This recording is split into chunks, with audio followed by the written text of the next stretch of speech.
من عمل يتصور بصورة الأعمال الدنيا ثم يصير من عمل الآخرة بحسن النية। অনেক কাজ দেখতে দুনিয়ার কাজ মনে হবে, অথচ তার পিছনে যদি নিয়ত ভালো থাকে তাহলে ওটা আখিরাতের কাজে পরিণত হয়ে যাবে। একটু বলি সুবহানাল্লাহ। যেমন আমি বলে থাকি, আপনি জেনারেল লেখাপড়া করেন, জেনারেল পড়াশোনা কেউ আখিরাতের উদ্দেশ্যে করে না। খেয়ালে দেখ, কেউ কি বলতে পারবেন? আল্লাহ নবী বলেছেন, যে ব্যক্তি ম্যাট্রিক পাস করবে ওই ব্যক্তির কবর আযাব মাফ। কেউ কি ম্যাট্রিক পাস করে কবর আযাব মাফ পাওয়ার আশায়? আইএ পাস করলে ডান হাতে আমলনামা, কথা কয় না? বিএ পাস করলে বিদ্যুৎ গতিতে পুলসিরাত পার, এই আশায় বিএ পাস করে। এমএ পাস করলে ইয়াদখুলুল জান্নাতা বিগাইরি হিসাব, এমএ পাস করলে বিনা হিসাবে জান্নাতি, এই আশায় এমএ পাস করে। কি আশায় এগুলো পাস করে? ম্যাট্রিক পাস করলে গার্মেন্টসে চাকরি হবে, আইএ পাস করলে পুলিশই হবে, বিএ পাস করলে আর্মিতে হবে, এমএ পাস করলে আর একটু ভালো হবে, বিসিএস পাস করলে সরকারি কোনো অফিস আদালতে ভালো চাকরি হবে, ইত্যাদি ইত্যাদি। এই আশায় জেনারেল পড়াশোনা করে। কথা বলেন ঠিক ঠিক না? ডাক্তারি পড়ে দুনিয়ার আশায়, ইঞ্জিনিয়ারিং পড়ে দুনিয়ার আশায়, যত যা পড়ে সব দুনিয়ার আশায়। জেনারেল পড়াশোনা কেউ আখিরাতের আশায় পড়ে। এই দুনিয়ার পড়াকে আপনি ইবাদতে পরিণত করে নিতে পারেন, এর সাথে ছোট্ট একটু নিয়তকে আপনি সঠিক করে নেন। আল্লাহ তাআলা যদি আমাকে জেনারেল উচ্চ শিক্ষায় শিক্ষিত করে, আমি যদি সরকারি একজন অফিসার হতে পারি, তাহলে সারা দেশ তো ঘুষে ভরে গেছে, আমার অফিসটাকে আমি ঘুষ মুক্ত করব। যদি আমি অফিসার হতে না পারি, তাহলে জেনারেল পড়াশোনা না করি, তাহলে অফিসার হতে পারবো না। আর অফিসার না হইতে পারলে আমি ওই অফিসের এই খেদমতটা করতে পারবো না। কাজেই আমি অফিসটাকে ঘুষমুক্ত করার উদ্দেশ্যেই আমি জেনারেল পড়াশোনা করি। আর এই উদ্দেশ্যে পড়াশোনা করে যদি সে অফিসের ভিতরে ঘুষমুক্ত অফিস করতে পারে, তাহলে সে যেদিন থেকে পড়া শুরু করছে, সরেয়া থেকে নিয়ে এবিসিডি থেকে নিয়ে জীবনে জেনারেল পড়ার জন্য যতগুলো অক্ষর পড়বে, হরফ পড়বে, প্রত্যেকটা হরফে হরফে আল্লাহ তাআলা একটা করে নেকি দান করবেন। কাজটা সম্পূর্ণ দুনিয়ার পিছনে নিয়ত ভালো থাকার কারণে সারা জিন্দেগির পড়াশোনা ইবাদতে পরিণত। যদি নিয়ত করে আমি ভালো ইংলিশম্যান হতে পারলে আমি ইংল্যান্ড যাব, আমেরিকা যাব, ফ্রান্স যাব, ইটালি যাব, অস্ট্রেলিয়া যাব, বহির্বিশ্বে গিয়ে ইংরেজদেরকে আমি ইংলিশ ভাষায় কলেমার দাওয়াত দেব, তাবলীগের কাজ করব, এই জন্যই আমি ইংরেজি পড়াশোনা করতেছি। এমন নিয়ত করে যদি সারা জীবন ধরে ইংরেজি পড়ে, সারা জীবনের সমস্ত ইংরেজি পড়া তার ইবাদতে পরিণত হয়ে যাবে। ব্যবসা বাণিজ্য করে এই উদ্দেশ্যে আমি হালাল ভাবে ব্যবসা করব। ক্বালা রাসূলুল্লাহ সাল্লাল্লাহু আলাইহি ওয়াসাল্লাম, আত-তাজির সাদুকুল আমিন ইয়াশরুনা ইয়াউমাল কিয়ামাতে মাল আমবিয়া ওয়াস সিদ্দিকিনা ওয়াস শুহাদা। বিশ্ব নবী মুহাম্মদুর রাসূলুল্লাহ সাল্লাল্লাহু আলাইহি ওয়াসাল্লাম বলেছেন, ন্যায় নিষ্ঠা সত্য সঠিক ব্যবসায়ী, যার পুঁজি হালাল, ব্যবসার ভিতরে মিথ্যা কথা বলে না, মাপে বেশি আনে না, মাপে কম দেয় না, মালে ভেজাল দেয় না, মিথ্যা কসম খেয়ে বেচাকেনা করে না, এইরকম সঠিক ব্যবসায়ী আজান হওয়ার সাথে সাথে শাটার বন্ধ করে দিয়ে মসজিদে নামাজ পড়তে চলে যায়। নামাজের পরে আবার আল্লাহর হুকুম, ইযা কুদিয়াতিস সালাতু ফান্তাশিরু বিল আরদ ওয়াবতাগু মিন ফাদলিল্লাহ। নামাজ আদায় করা হয়ে গেলে মসজিদে বসে দুনিয়া বিখোজ গল্পের ভিতরে মশগুল হয়ে না, অন্য কোনো কাম কাজে জড়ে পড়ে না। চলে যাও তোমার কাজে, তুমি চলে যাও, ব্যবসায়ী ব্যবসায় চলে যাও, চাকরিজীবী ডিউটিতে চলে যাও, শিক্ষক মন্ডলী তোমার শিক্ষালয় বিদ্যালয়ে চলে যাও, কৃষক তোমার কাঠঘাটে চলে যাও। এভাবে আল্লাহর হুকুম আসছে, সেই হুকুম পালন হিসেবে আমি আবার নামাজের পরে দোকানে চলে আসবো। তাহলে এই দোকানের পিছনে 1 নম্বরের দোকান পরিচালনা করবে সত্য সঠিকভাবে, 2 নম্বরে উদ্দেশ্য থাকবে এর থেকে হালাল রুজি উপার্জন করবো। ক্বালা রাসূলুল্লাহ সাল্লাল্লাহু আলাইহি ওয়াসাল্লাম, কাসবুল হালালে ফরিদাতুন বাদাল ফরিদা। আল্লাহর সকল ফরজ বিধান পালন করার পরে, আল্লাহর সকল ফরজ বিধান পালন করার বলেন পালন করার পরে ফরজ বিধান নামাজ, ফরজ বিধান রোজা, ফরজ বিধান হজ, ফরজ বিধান যাকাত, ফরজ বিধান পর্দা, ফরজ বিধান সত্য কথা, এই জাতীয় ফরজ বিধান যেগুলো আছে এগুলো পালন করার পরে আল্লাহ রাসূল বলেন, কাসবুল হালালে ফরিদা, কাসবুল হালালে ফরিদা, হালাল রুজি উপার্জন করা ফরজ। আমি সেই উদ্দেশ্যে আসছি দোকানে ব্যবসা বাণিজ্য করব। আল্লাহ নবী বলেন, এই জাতীয় ব্যবসায়ী যারা আছে তাদেরকে কিয়ামতের ময়দানে আল্লাহ পাক নবীদের সাথে, শহীদদের সাথে, সিদ্দিকীনদের সাথে, নবীদের সাথে, বলেন কাদের সাথে? শহীদদের সাথে সিদ্দিকিন, আবু বকর সিদ্দিকের মতো সিদ্দিকিনদের সাথে বিনা হিসাবে আল্লাহ তাআলা জান্নাতে পাঠিয়ে দিবেন।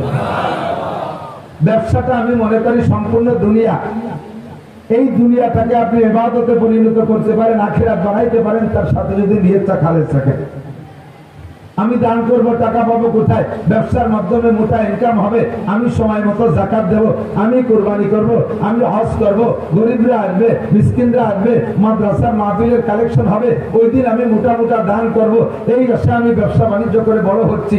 তাহলে আপনার সারা জিন্দেগির ব্যবসা সম্পূর্ণ ইবাদত হবে, আর নবী আর শহীদদের সাথে সিদ্দিকিনদের সাথে জান্নাতি হবে। একে বলে কামিন আমালি নিতাসাওয়ারু বিসূরাতিল আমালিদ দুনিয়া সুম্মা ইয়াসিরু মিন আমালিল আখিরাহ। পুকুর খনন করেছেন দুনিয়ার প্রয়োজন মেটানোর জন্য, নিয়ত থাকবে এর ভিতরে মাছ ছাড়বো, আর এর ভিতরে যে ভালো পানি হবে শুধু আমি একা ব্যবহার করব না, আমার এলাকার প্রতিবেশী সকলে তো পুকুর খনন করতে পারে না, যারা গরিব মানুষ পুকুর খনন করতে পারে না, আমার পুকুর থেকে পানি নিয়ে তারা পানি ব্যবহার করবে। আমি সুন্দর একটা টিউবওয়েল দেবো, এটা নিছক দুনিয়ার প্রয়োজনের জন্য, দুনিয়ার প্রয়োজনের জন্য টিউবওয়েল। আমার এই টিউবওয়েলে ভালো পানি হবে, আমিও ব্যবহার করব, আশপাশের মানুষকে ব্যবহার করার অনুমতি দেব, সুযোগ দেব। তাহলে এই দুনিয়ার সব কাজগুলো আপনার জন্য সদকা হিসেবে আল্লাহ পাক লিখে দিবেন, সদকার খাতায় লেখা হয়ে যাবে। পুকুরে যত পানি মানুষে খাবে, নিয়ে যাবে, পানি ব্যবহার করবে, সব আপনার আমলনামায় দান আর সদকা হিসেবে লেখা হয়ে যাবে। যেদিন মাছ ধরবো পুকুর থেকে, ঘের থেকে, সেদিন গরিবরা আসবে, তাদেরকে কিছু মাছ টাছ দিয়ে দেবো, মাদ্রাসায় কিছু মাছ দিয়ে দেবো, এতিমখানায় কিছু মাছ দিয়ে দেবো। এমন নিয়ত করে আপনি দুনিয়ার পুকুর খনন করবেন, আর এই পুকুরে মাছের চাষ করবেন, ঘের বেড়িতে মাছের চাষ করবেন। এই দুনিয়া সম্পূর্ণ আপনার ইবাদতে পরিণত হয়ে যাবে। পক্ষান্তরে নবী পাক বলেন, ওয়াকাম মিন আমালিন ইতাসাওয়ারু বিসূরাতিল আমালিল আখিরাহ সুম্মা ইয়াসিরু মিন আমালিদ দুনিয়া বিসূইন নিয়াহ।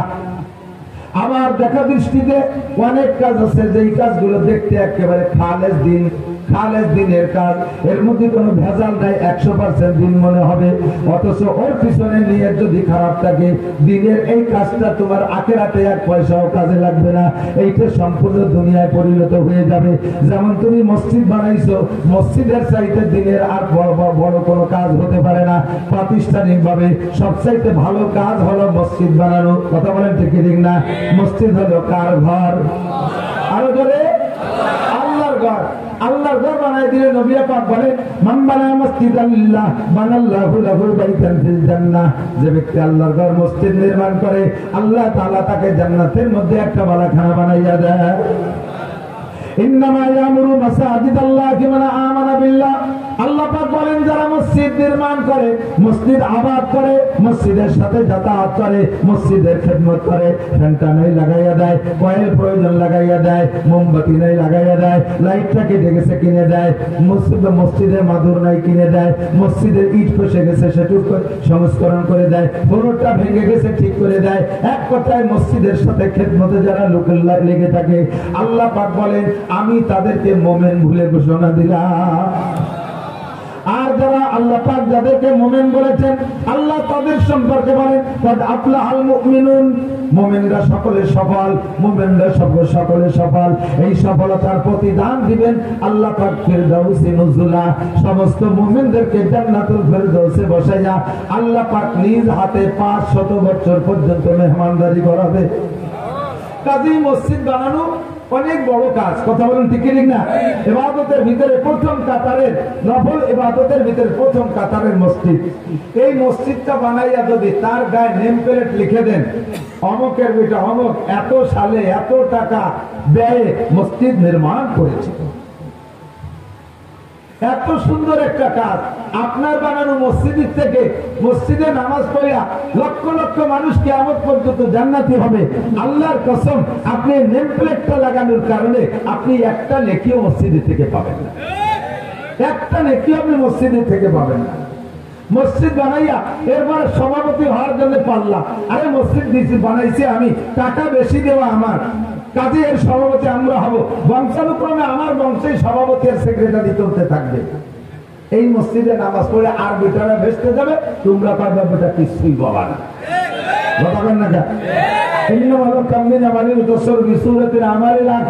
দেখতে 100% আখিরাতের কাজ, অথচ এর ভিতরে আখিরাতের কিচ্ছু নাই, সম্পূর্ণ দুনিয়া।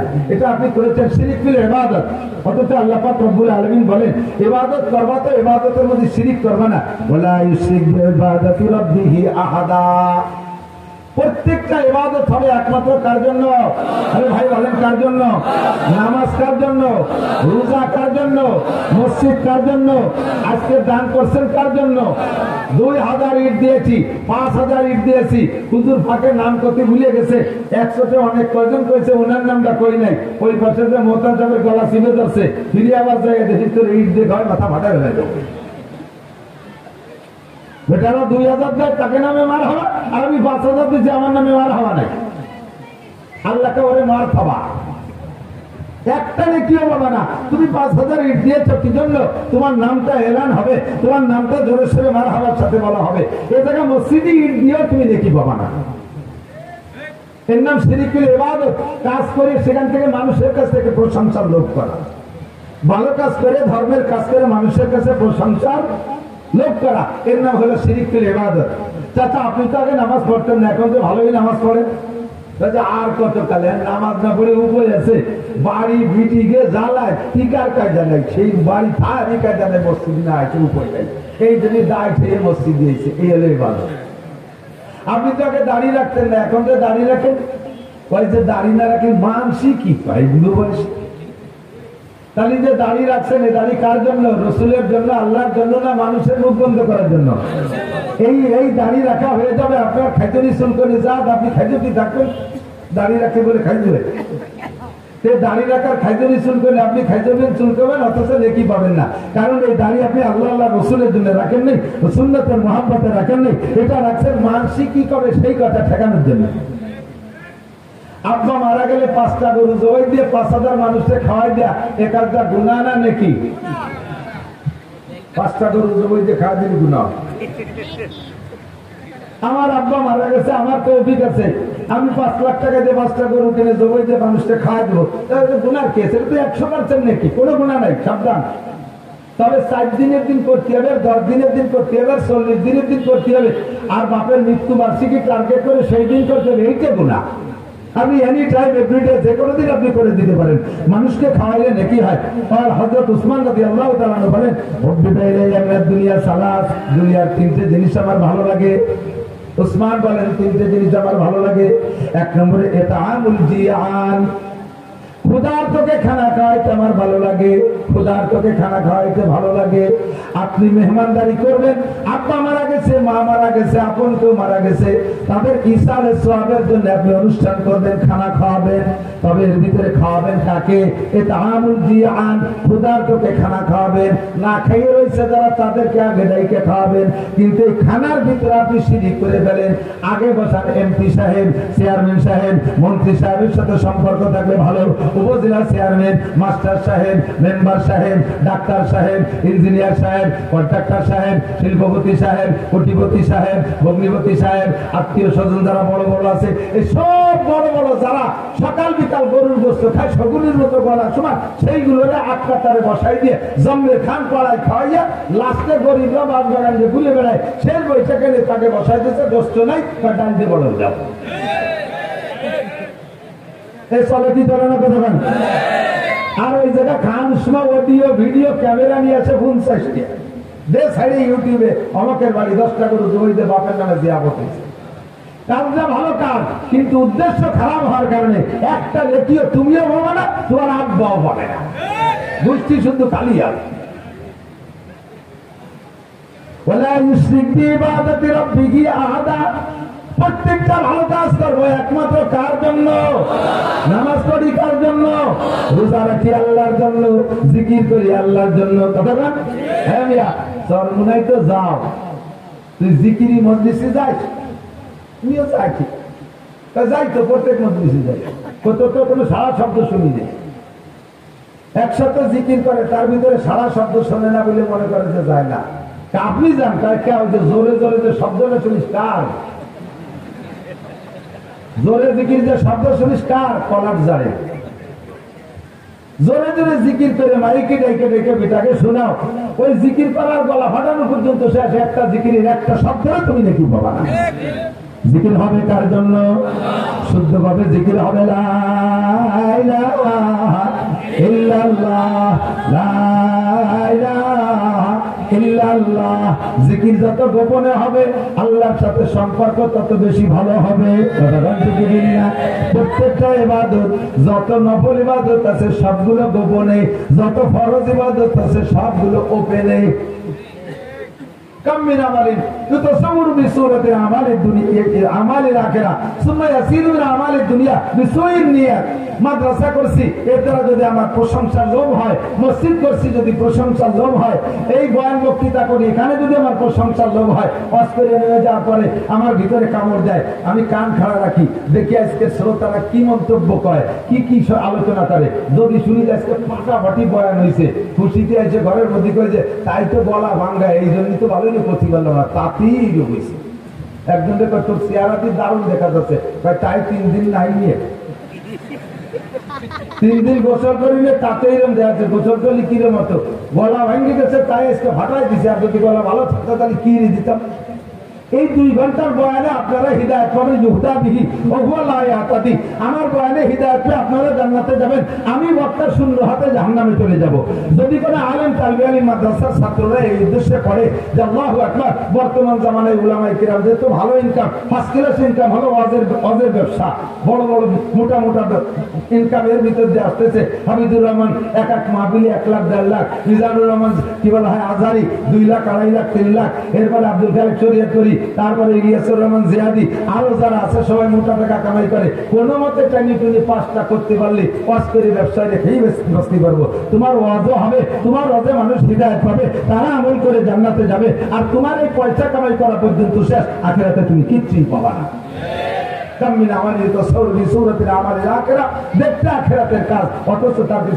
খারাপ হওয়ার কারণে আমি আলেম হইতেছি, পীর হব, দেশের মানুষ আমার কাছে মুরিদ হবে। পীর ব্যবসাটা বড় সহজ ব্যবসা। আরে আমরা বক্তারা 2 ঘন্টা আমরা খাইতে এই কামাই করি, ফাঁকি দিয়ে টাকি ধরে নিয়ে যাই না, ওই ফ্যান চলতেছে উপরে, তারপরে ভেঙে যাচ্ছি 2 ঘন্টা ঘাটে মেটে গলা ফাটাইয়ে তারপরে কয়টা টাকা দেয়। আর পীরকে ব্যবসা কি কায়দা, সহজে বলছে ঠায় জায়গায় বলছে মুরিদরা মুসাফা করে বস্তা করে ঢেলে দিয়েছে। আমি যদি হুজুর হতে পারি বড় পীর হবো, পীরও হবা হুজুরও হবা, তোমার কাছ থেকে মানুষের মুরিদ হইয়া আমল করে তারা জান্নাতে যাবে। তোমার এই হাদি একা পর্যন্ত শেষ, তুমি এর দ্বারা আখিরাতে কিচ্ছুই পাবে না। কথা বলেন ঠিক ঠিক না?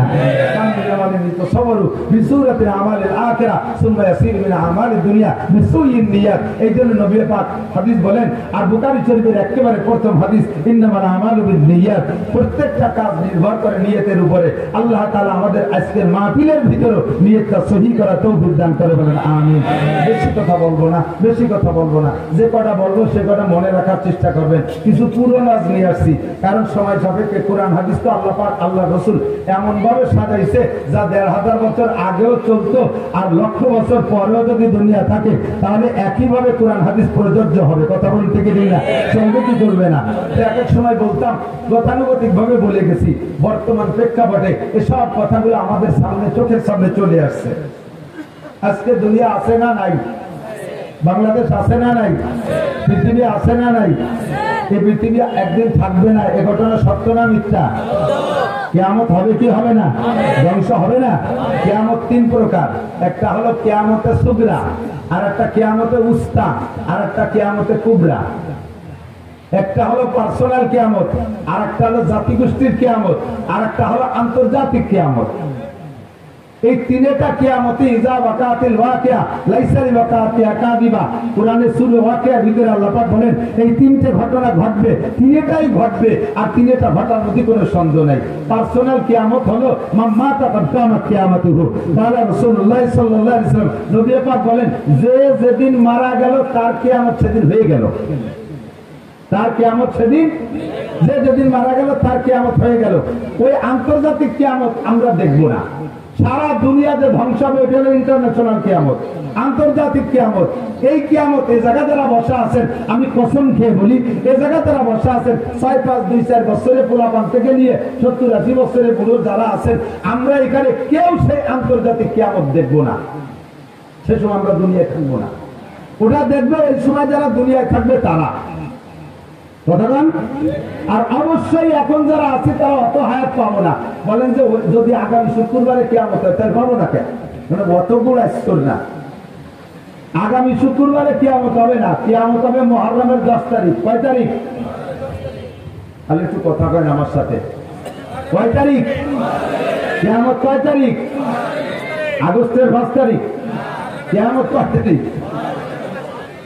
আগস্টের 5 তারিখে একটা কিয়ামত হয়ে গেছে। এটা হলো সেকেন্ড কিয়ামত। এটাকে কিয়ামতের উস্তা, একটা জাতিগোষ্ঠীর কিয়ামত।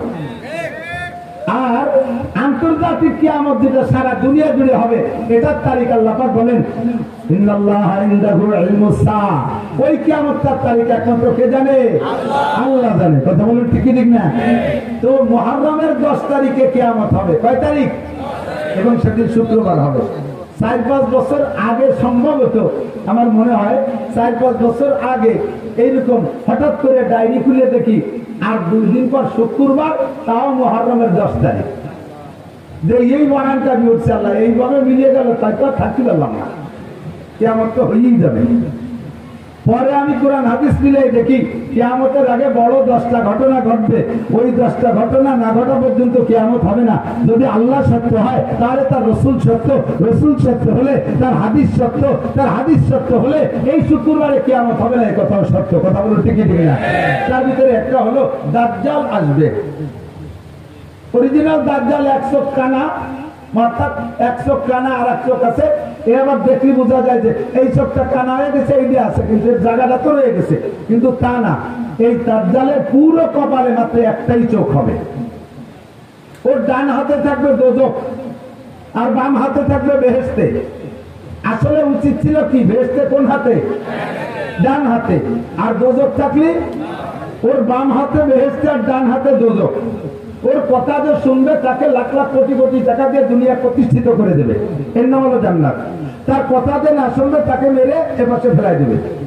তার হাতে থেকে কেউ বাঁচতে পারবে না যদি কেউ তাকে মারার ইচ্ছা করে। তো এভাবে লক্ষ লক্ষ মানুষকে সে খোদায় দাবি করবে, কোটি কোটি মানুষকে সে বেঈমান করে ফেলবে। এই দাজ্জাল কি এখনো আসছে? অতএব আগামী শুক্রবারে কিয়ামত হবে না। ঈসা আলাইহিস সালাতু ওয়াস সালাম আবার আসবে, বিশ্বাস হয়? কথা বল। আসছে, কাজেই আগামী শুক্রবার কিয়ামত হবে না।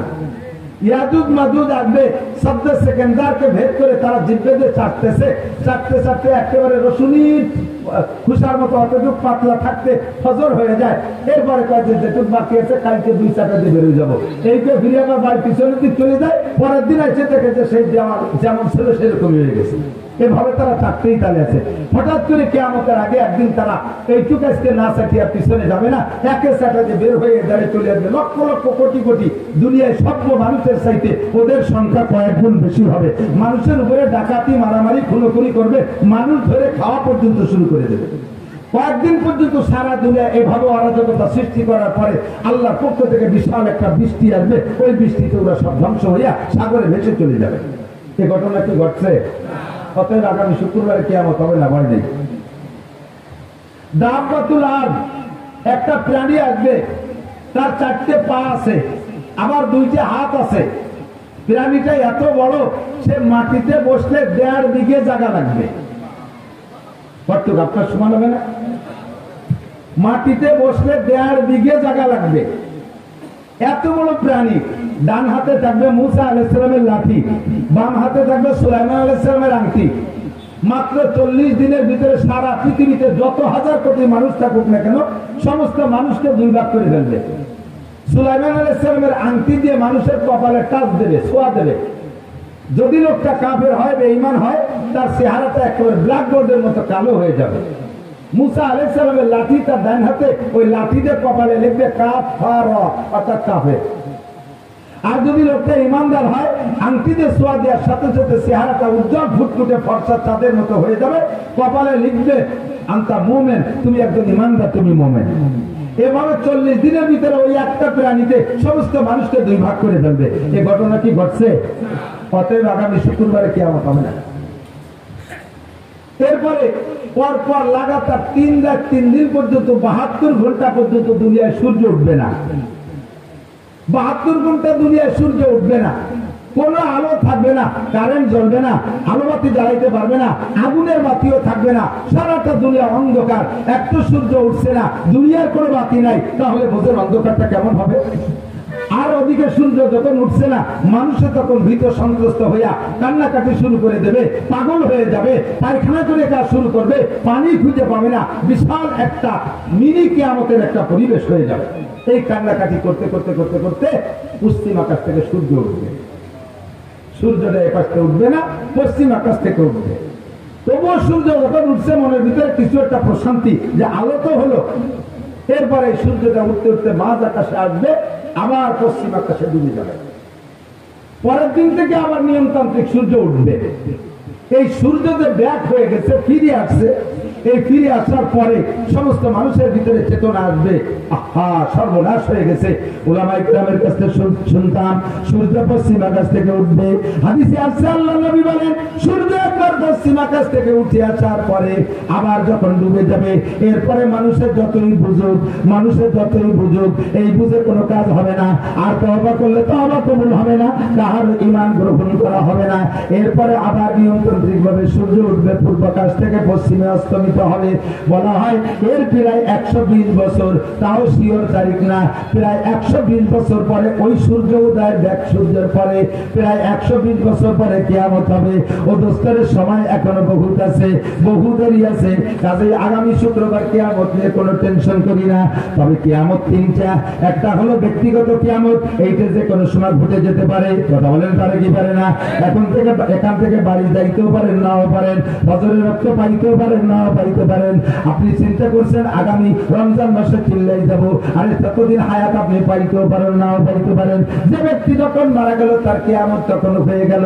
আর একটা হলো মাঝারি কিয়ামত, মধ্যম কিয়ামত, এর বলে কিয়ামতে উস্তা। এটা হলো কোন জাতি গোষ্ঠীকে তাদের আচরণে, তাদের অপরাধে, তাদের অন্যায়ের কারণে আল্লাহ পাক ওই জাতি গোষ্ঠীকে ধ্বংস করে দেয়। যেমন কওমে আদকে আল্লাহ তাআলা কিয়ামত দিয়েছেন, আদ কওম শেষ হয়ে গেছে, কওমে সামুদকে ধ্বংস করে দিয়েছে, তারা চলে গেছে। কওমে লূতকে আল্লাহ ধ্বংস করে দিয়েছে, তাদের কিয়ামত গোষ্ঠী সূর্য হয়ে গেছে। এমন করে এখনো পর্যন্ত হতে পারে কোন জাতি গোষ্ঠীর আচরণে যদি আল্লাহ পাক অখুশি হয়ে যায়, ওই কওমকে আল্লাহ তাআলা ধ্বংস করে দেয়। একে বলে কিয়ামতে উস্তা। আর একটা হলো কিয়ামতে কুবরা, অর্থাৎ সারাটা দুনিয়া ধ্বংস হবে। আল্লাহ পাক বলেন ইদা ওয়াকাতিল ওয়াকিয়া লাইসা লিওয়াকাতিহা কাযিবা, যেই ঘটনা ঘটবে ধ্বংস হবে, ওই ঘটনার মধ্যে কোনো সন্দেহ নাই।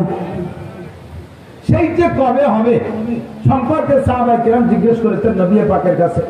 জিবরিল আলাইহিস সালাম আদম আলাইহিস সালাম থেকে নিয়ে কিয়ামতের সংবাদ দিয়ে আসতেছে। সব নবীরাই জিবরাইলের কাছে কিয়ামতের নির্দিষ্ট তারিখ চান, কিন্তু জিবরিল বলেন আমি তুমি জিজ্ঞাসাকারীর চাইতে এ বিষয়ে আমি অতটা বেশি ভালো জানি না। কিয়ামতের তারিখ আল্লাহ পাক আমাকে বলেন নাই, তবে কি জিবরিল আলাইহিস সালাম সব নবী রাসূলকে কিয়ামতের কিছু পূর্বাভাস বলেছেন। আমিও মাঝে মাঝে বলে থাকি, এই হাদিস আপনাদের কাছে আমি বর্ণনা করেছি। দোস্ত নবী পাক সাল্লাল্লাহু আলাইহি ওয়াসাল্লাম বর্ণনা করেন হযরত আবু হুরায়রা থেকে হাদিস। আমি সেরকম হাদিসটা তর্জমা করে শেষ করে দেব, আপনাদের বেশিক্ষণ বিরক্ত করব না। হুজুর বলেন যুবক আমার দিক, বুড়োরা আমার দিক, আওয়ামী লীগরা এদিক তাকান, বিএনপিরা এদিক তাকান, জামাত জাতীয় পার্টির সমন্বয় কেউ নড়াচড়া করবে না। খুব গেলবেন, যার ভিতরে দোষ আছে সে সেখান থেকে উঠে আসার চেষ্টা করতে হবে। যদি আমরা এই দোষগুলো থেকে উঠে আসতে পারি তাহলে দুনিয়ার হায়াত বেড়ে যাবে, দুনিয়ার হায়াত বেড়ে যাবে, দুনিয়াকে আল্লাহ তাআলা আরো লম্বা করে দেবে। আর যদি আমি আপনি এই দোষগুলো দোষী হয়ে যাই তাহলে আল্লাহ পাক দুনিয়ার হায়াতকে কমায় দেবে, দুনিয়াকে অতি তাড়াতাড়ি ধ্বংস করে দেবে। এই যে ঘটনাগুলো বলছি এগুলো টপ টপ টপ টপ করে কয়েক কিছুদিনের ভিতরে তৈরি করে দিয়ে দুনিয়াকে আল্লাহ তাআলা ধ্বংস করে দেবে। আমি চাই না দুনিয়া ধ্বংস হোক তাড়াতাড়ি, আমি আরো অনেকদিন বেঁচে থাকতে চাই, আমি সুস্থ থাকতে চাই, আমি হালাল প্রশস্ত রুচি চাই, সম্মানের সাথে বেঁচে থাকতে চাই। কথা বলেন ঠিক ঠিক? সেজন্য আমি দোয়ার সময় শিখিয়ে দেই, যখন দোয়া করবেন আল্লাহ আমারে হায়াত বাড়ায় দাও, শুধু হায়াত বাড়ায় দেওয়ার কথা বলবেন না। হায়াতের সাথে তিনটে জিনিস চাইবেন আল্লাহ, সুস্থতার সাথে, বলেন কিসের সাথে? ইজ্জতের সাথে, সম্মানের সাথে। 3 নম্বরে প্রশস্ত হালাল রিজিকের সাথে। এই তিনটে জিনিস আমার জীবনে অত্যন্ত গুরুত্বপূর্ণ। লম্বা হায়াত পাইছেন কিন্তু অসুস্থ, বারান্দায় পড়ে রয়েছেন 30 বছর, প্যারালাইসিসের রোগী, এই হায়াতের 5 দাম আছে? বউ ছেলে মেয়ে সব বিরক্ত হয়ে যায়। ছেলেরা মাঝে মাঝে মাদ্রাসায় এসে 5-7 হাজার টাকা দিয়ে হুজুর একটা জালাল খতম করে দেন, আব্বা আমার আব্বা মোটে ভর্তিছে না, উজ্জ্ব হলো না, ভাই হলো না।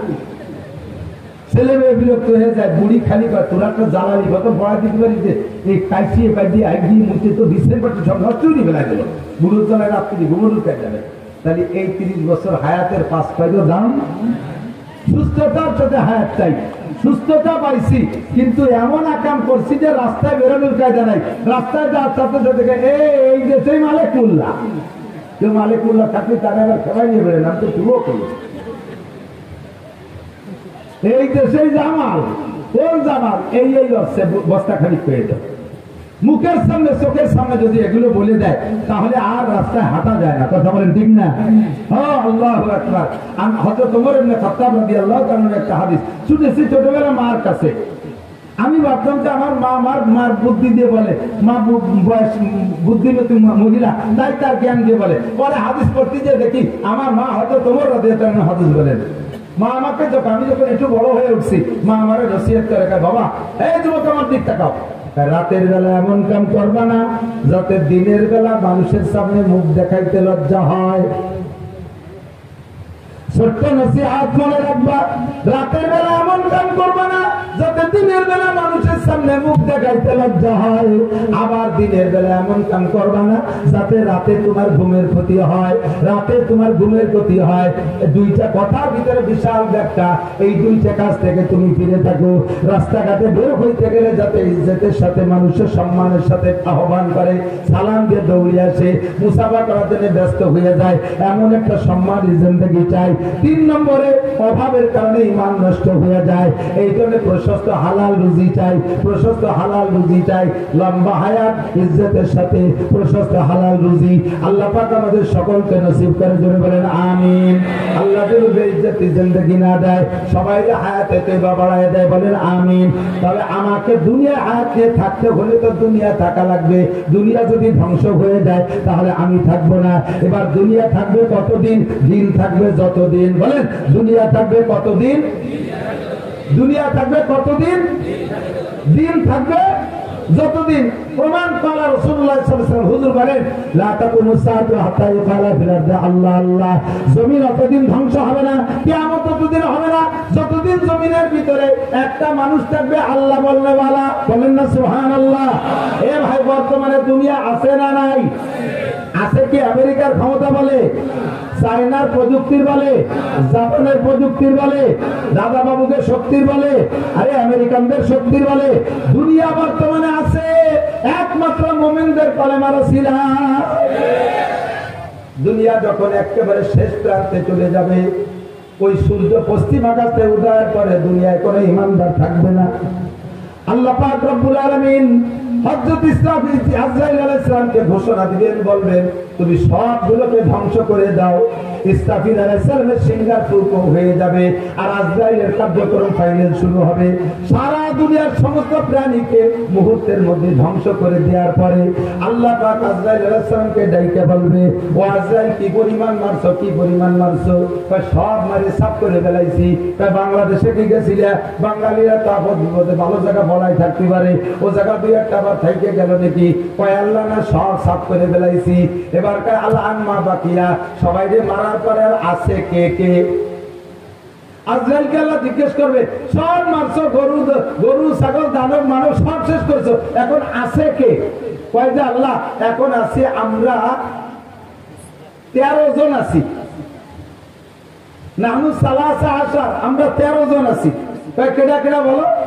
কয় আমরা ফেরেশতা বড় 4 জন, জিবরাইল, মিকাইল, ইসরাফিল, আজরাইল, এই 4 জন আছি। ও আনতা, তুমি, ও হামেলাতুল আরশ, আর আরশ বহনকারী 8 জন, 8 আছে 12 আর তুমি সহ 13, এই 13 জন আছি। আল্লাহ পাক বলবে, আর সব সাফ? বলে জি সব সাফ। তাহলে বড় 3 জনের জান আগে বের করে দাও। জিবরাইল, মিকাইল, ইসরাফিলের জান দাও। ইসরাফিল আলাইহিস সালামের সিংহার বুকে দুনিয়া ধ্বংস হয়ে যাওয়ার পরে এরপরে এই বড় 3 জনের জান, আজরাইল আলাইহিস সালাম 3 জনের জান নিয়ে আল্লাহর কাছে জমা দিয়ে দেবে। এরপরে আল্লাহ জিজ্ঞেস করবে, আল্লাহ আনমা বাকিয়া, এখন কয়জন আছে? কয় যে এখন আছে আমরা 10 জন। নাহনু আশারা, আমরা 10 জন।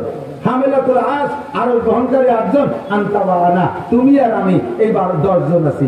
আল্লাহ পাক বলবেন আরশ বহনকারী 8 জনের জানও বের করে আমার কাছে জমা দাও।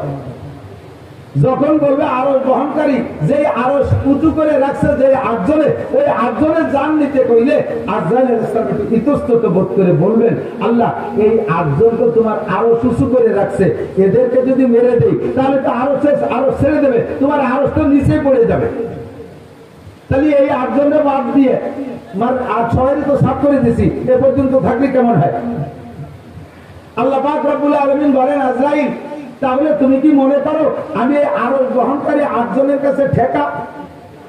তুমি বলো কুল হুয়াল্লাহু আহাদ, আপনারা তো বলবেন কুল হুয়াল্লাহু আহাদ আল্লাহুস সামাদ লাম ইয়ালিদ ওয়া লাম ইউলাদ ওয়া লাম ইয়াকুল লাহু কুফুয়ান আহাদ। হে আজরাইল তুমি বলো কুল হুয়াল্লাহু আহাদ আল্লাহুস সামাদ, বলো সেই আল্লাহ একক, আল্লাহুস সামাদ, আল্লাহ মুখাপেক্ষী, আল্লাহ কাহার কাছে ঠেকানা। আরশ বহনকারী 8 জন ফেরেশতা আল্লাহকে উঁচু করে রাখছে, তাই আল্লাহ উঠায় আছে।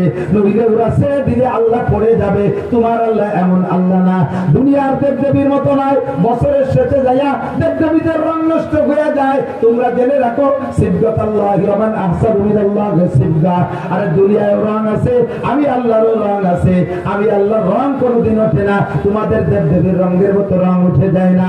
তোমাদের দেবদেবী বছরের শেষে দুর্বল হয়ে যায়, পিছন দিয়ে বাদ ঢুকে দিয়ে রাখা লাগে, এপাশে বাদ বাধায় দিয়ে রাখা লাগে।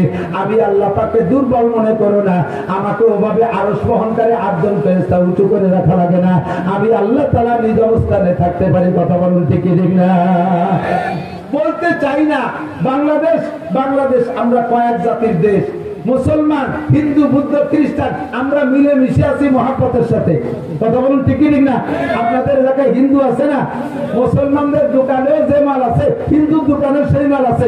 আমরা কোনো ভেদাভেদ করি না, মুসলমানের দোকানের থেকে না কিনে হিন্দুর দোকানের থেকে মাল আমরা কিনি কি কিনি না, কোনো ভেদাভেদ করি না। কিন্তু ভারতের ভিতরে সেখানে ঘোষণা দিয়ে দিচ্ছে কয়েক মন্ত্রী, মুসলমানদের দোকানের থেকে কোনো মাল কিনবি না, মুসলমানদেরকে ভূমি বর্গা দিবি না, জমি বর্গা দিবি না, মুসলমানদেরকে কর্জ দিবি না, মুসলমানদের সাথে কোনো লেনদেন হবে না। এভাবে তারা সেখানে বৈষম্য তৈরি করে রাখছে। এর ভিতরে মৌলানা মিজান বলেছে ভারতের ভিতরে এক ঠাকুর, সেই ঠাকুর আমার নবীর মূর্তি বানায়, নবীর মূর্তির নাক ভাঙে। তুমিও এই দেশে নাক ভাঙবা, আমাদের এদেশেও তোমাদের অনেকের নাক আছে। বাংলার মানুষ বাংলাদেশে আছে না নাই? আছে না নাই? তোমরা মূর্তির যত মহব্বত করো তার চাইতে লক্ষ কোটি গুণ মহব্বত করে মুসলমান তার নবীকে। তারা নবীর জন্য জীবন দিতে প্রস্তুত আছে। বলিলে চুপ করে থাকি। বাংলাদেশ মুসলিম সংখ্যাগরিষ্ঠ দেশ, ইসলামী সংবিধান হলো মুসলিম সংখ্যাগরিষ্ঠ দেশে মুসলমান যদি শাসক হয়, ওই দেশে মুসলমানরা থাকলে তাদের ধর্মীয় অনুভূতির পর আঘাত করবা না, তাদের মন্দির মূর্তি ভাঙবা না, তাদের ধর্মীয় বিষয় সমালোচনা করবা না। যদি করো তাহলে গুনাহ হবে। আমরা সেই উসুলের পর সেই ইসলামের সেই নীতির উপরে আমল করে তোমাদেরকে কিচ্ছু বলি না। কিন্তু তোমরা যে ওই জায়গায় বসে পদে পদে জ্বালাবা, আবার এই দেশে বসেও, এই দেশে বহু হিন্দু এলাকা আছে এখনো পর্যন্ত সে জায়গা 2-1 মুসলমান থাকলে তাকে গরু কুরবানি দিতে দেয় না। বাংলার জমিনে থেকে কত বড় স্পর্ধা, সরকারের ছত্র ছায়া থেকে এত বড় বাহাদুরি করো, তারপর আমরা কিছু করি না। কিন্তু এই মুহূর্তে আর বাড়াবাড়ি করো না। তোমরা দেশের মেহমানের মতো থাকো, আমাদের কাছে যত পাবা। কথা বলেন ঠিক ঠিক না? বাড়াবাড়ি করবা তো গাড়িতে যদি সেইতে যায় তাহলে কিন্তু মেহমান আরো বাড়ি বেশিক্ষণ থাকতে পারে না। সাবধান হয়ে যাও। আল্লাহুস সামাদ, আমার আল্লাহ অমুখাপেক্ষী, আরো গ্রহণ করে 8 জন ফেরেশতার কাছে ঠেকা নয়। এরপরে ফেরেশতা আজরাইল আলাইহিস সালাম 8 জনের জান বের করে দিয়ে আল্লাহর কাছে জমা দেওয়ার পরে বলবে, জিবরাইল আল-আন মা বাকিয়া, এখন কেডা আছে? আনতা ওয়া আনা, তুমি আছো আর আমি আছি, আর সব সাফ। আল্লাহ পাক বলবেন আনা হাইয়ুম কাইয়ুম, আমি চিরস্থায়ী চিরঞ্জীব, লা আমুতু ওয়া লা আহইয়া, আমি মরিও না বাঁচিও না, আমি থাকবো। কুল্লু শাইইন হালিকুন ইল্লা ওয়াজহুল্লাহ, সব শেষ হয়ে যাবে, শুধুমাত্র অবশেষে থাকবে কে? আরে ভাই বলে বলেন কে? আজরাইলকে আল্লাহ বলবেন, আজরাইল এবার তোমার জানটা বের করে দাও। আজরাইল বলবে, আল্লাহ আমি তো সবাইকে মারছি, আমারে কে মারবে? আমারে মারার আজরাইলকে? আল্লাহ পাক বলেন তুমি আত্মহত্যা করবা। পদ্ধতি কি? রিভলভার কানে বাঁধাই দিয়ে তুমি গুলিয়ে দিয়ে দেবা। পিস্তল মাথায় লাগাইয়া গুলি করে দিবা তা না, তুমি তোমার বুকের উপরে হাত দিয়ে মুঠ করে টান দিবা, বাকি কাম আমি করব। আজরাইল যখন বুকের উপরে হাত দিয়ে মুঠ করে টান মারছে, আর সে আজিবের মালিক বলবেন আল্লাহ কোন কালে সব হয়ে যায়, আল্লাহ তখন বলবে কোন মাইয়াতান, তুমি মরে যাও। আজরাইলের মুঠের ভিতরে তার জানটা বেরিয়ে আসবে, আর এত জোরে একটা চিৎকার মারবে জান বেরোনোর সময় আজরাইল। ওই সময় যদি পৃথিবীর সমস্ত প্রাণীও থাকতো, আজরাইলের মুখের আওয়াজে সকলে কলিজা পিঠা মারা যায়। কিয়ামত শেষ, এটা হলো আন্তর্জাতিক কিয়ামত। এই ঘটনা ঘটার আগে